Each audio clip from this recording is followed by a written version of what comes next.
आंख झपी थी जरा सी, आंख झपी थी जरा सी, वो ओझल हो गया।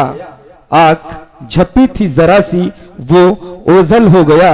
एक परिंदा उड़ते उड़ते, एक परिंदा उड़ते उड़ते आसमां का सितारा हो गया, आसमां का सितारा हो गया। मैं इन्हीं शब्दों के साथ में मंच सौंपने जा रहा हूं मंच संचालक आदरणीय शेखावत फारूकी साहब को।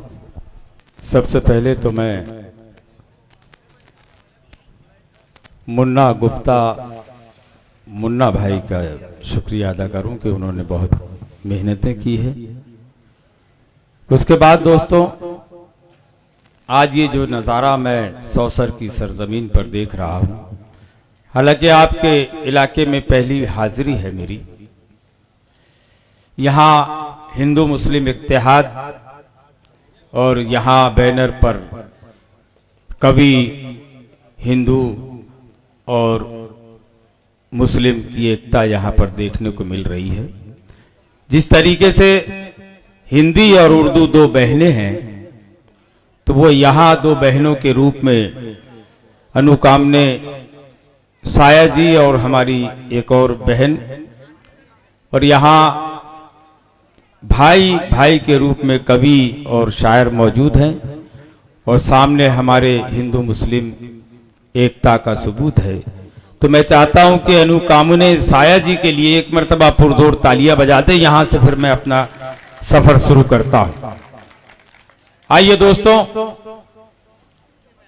जैसा कि यहां अर्चना हुई मां लक्ष्मी की, वहीं उस मालिक का भी जिक्र होना चाहिए जिसने हम सबको पैदा किया।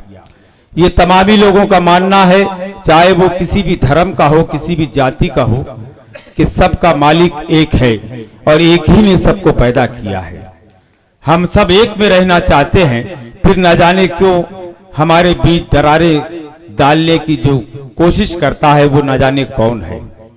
शुरू करता हूं उस अल्लाह रब्बुल आलमीन के नाम से जो निहायत मेहरबान और रहम करने वाला है।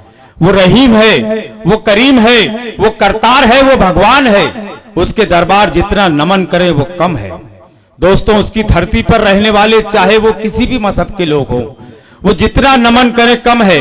उसकी अजमत और बुजुर्गी बयान करें और यूं कहें कि वो डाल डाल को फूलों की शाल देता है, वो पेड़ पेड़ को अब्रो गजाल देता है। वो डाल डाल को फूलों की शाल देता है, वो पेड़ पेड़ को अब्रो गजाल देता है, और कभी जमीन को देता है शबनमी चादर, कभी जमीन से लावा उबाल देता है। कभी जमीन को देता है शबनमी चादर, कभी जमीन से लावा उबाल देता है, और किसी को रास्ता देता है वो समंदर में, किसी के कासे में तालाब डाल देता है।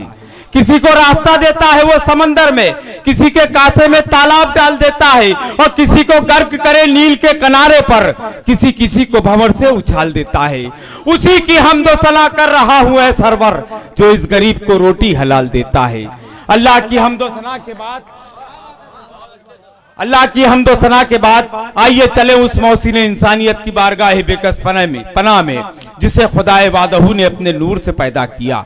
तो कलाम आजर ने कहा कि पर्दे मीम लिए कुन की सदा से निकला, एक नूरानी बदन नूरे खुदा से निकला।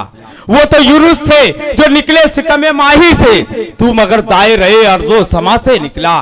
कोई फारा की बुलंदी से कब्रे रहमत, सारे आलम पे बरसने की अदा से निकला।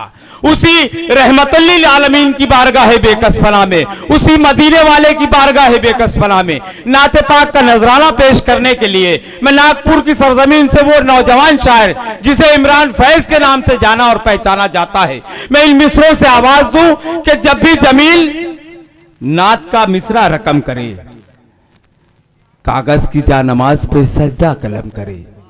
जब भी जमील नात का मिसरा रकम करे, कागज की जानमाज पे सजदा कलम करे, और पेशे खुदा जमील सनत कुछ तो चाहिए, मैं नात पढ़ रहा हूं फरिश्ता रकम करे।